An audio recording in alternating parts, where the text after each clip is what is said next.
Russia has been in the spotlight as the escalation between Israel and Iran on Syrian soil risks dragging Moscow into a new confrontation. Russia does not share the belief of Israel and the U.S. that Iran's sheer presence in Syria is an existential threat to Israel. On the other hand, Moscow doesn't want Iran to become the determining force in Syria. The Russian Middle East expert Yuri Barman wonders if Russia will be able to establish a new status quo. By Yuri Barman, the most active phase of Israeli strikes in Syria coincided with the Prime Minister Benjamin Netanyahu's trip to Russia on the 9th of May, where he joined President Vladimir Putin in commemorating Soviet soldiers who perished during the Second World War. Netanyahu joined Putin in the commemoration march on Victory Day, the 9th of May, in Moscow. Photo Kremlin.ru. While in Moscow, Netanyahu spoke with Putin about the Iran nuclear deal, freshly abandoned by the U.S., and the growing Israeli-Iranian confrontation in Syria. Israel has thus far seen Russia's involvement in the Syrian conflict as a positive, helping to contain Tehran's ambition to confront Israel. Russia and Israel set up a mechanism for their militaries to communicate and coordinate actions. This has been praised by both sides, with former Israeli Defense Minister Moshe Ya'alon recently saying it helped avoid unnecessary escalation after a Russian jet almost crossed into Golan Heights airspace in 2015.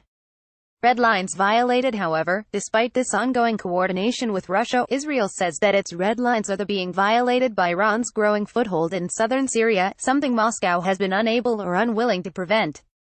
Russia's dependence on Tehran-led forces in Syria has emboldened Iran, creating an environment in which Moscow has trouble keeping it in line or guaranteeing Israel's security.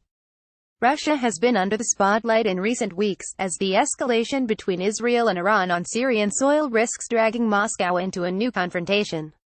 So far, it has been unclear whose side Putin may take, but the Russian Defense Ministry called out Israel after its strikes against Iranian forces at the T4 base on the 9th of April, leading many to believe that Moscow is throwing its weight behind Iran. Both Israel and Iran are trying to figure out how much of Iran in Syria is too much. Russia sees this as a readjustment of existing red lines and an introduction of a new mode of coexistence in Syria. Iran's military presence in Syria. Maps, statistic charts. In reality, Putin doesn't have any good options in this standoff. He will need to cushion the effects of the confrontation, which is unlikely to end, and make sure it doesn't spin out of control, erasing Russia's own gains in Syria.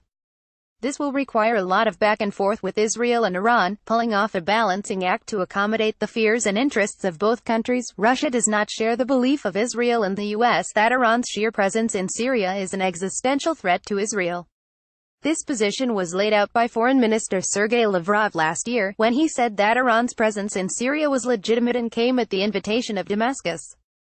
More importantly, he argued that the agreement on a de-escalation zone in southern Syria negotiated with the U.S. and Jordan demanded the pullout of non-Syrian formations from the country, but did not mention Iran. Political rhetoric. Lavrov's comments essentially mean that for Russia, the full withdrawal of Iran from Syria is not on the cards, but this position also arguably led Israel to the realization that it can no longer rely on Russia in containing Iran's expansion in Syria. Policymakers in Moscow see that Iran's political slogans, promising to destroy Israel, are largely aimed at the domestic public rather than indicative of a real policy course. Similarly, Russia's defense ministry publicly displays maps showing the Golan Heights as part of Syria, but in reality, the country's air force would never cross into Golan Heights airspace, de facto recognizing it as part of Israel. What this means is that Moscow ignores political rhetoric, always heated when it comes to Syria, but looks at actions when planning next steps.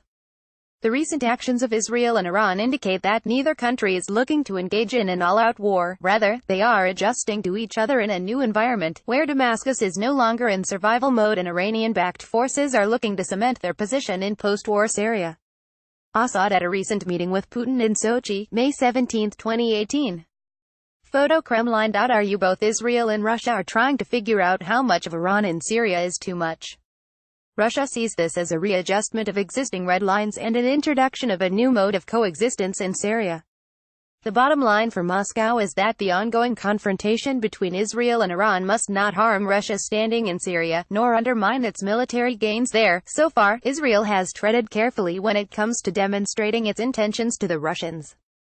Netanyahu has not crossed the one red line that would indicate to Putin that Israel's ambitions in Syria extend beyond containing Iran's expansion.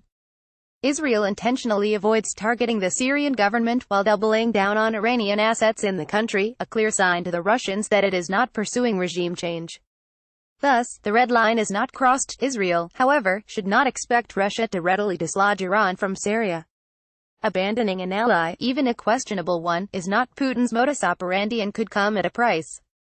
First, Moscow still largely depends on Iran's ground forces in Syria, and this fighting power could come in handy as the fate of Idlib, the largest de-escalation zone, remains unclear. Second, abandoning Iran in favor of Israel in Syria would ring alarm bells in Damascus and have President Bashar al-Assad wondering if a similar fate awaits him.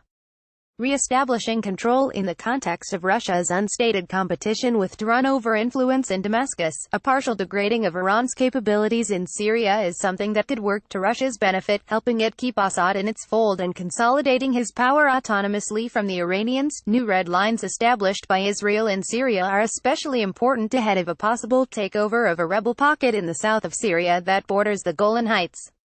Israel is not necessarily averse to the idea of the Syrian government re-establishing its control in the southern de-escalation zone. After all, prior to the war, the area had been peaceful for more than 40 years, but it will not tolerate Iran's or Hezbollah's role in this process. Given recent airstrikes against Iranian facilities in the south, Israel is attempting to reverse its enemy's entrenchment north of its borders that could later expand into the de-escalation zone. This is also a challenge for Russia, since it will need to significantly prop up Assad if it wants Syrian forces to take over the area. As long as the two continue to play a zero-sum game, pushing and pulling each other's red lines without putting Russia in the crossfire, Moscow will be fine with it. Russia's ability and appetite for establishing a new status quo in Syria by actively balancing out Iran and Israel remain in question.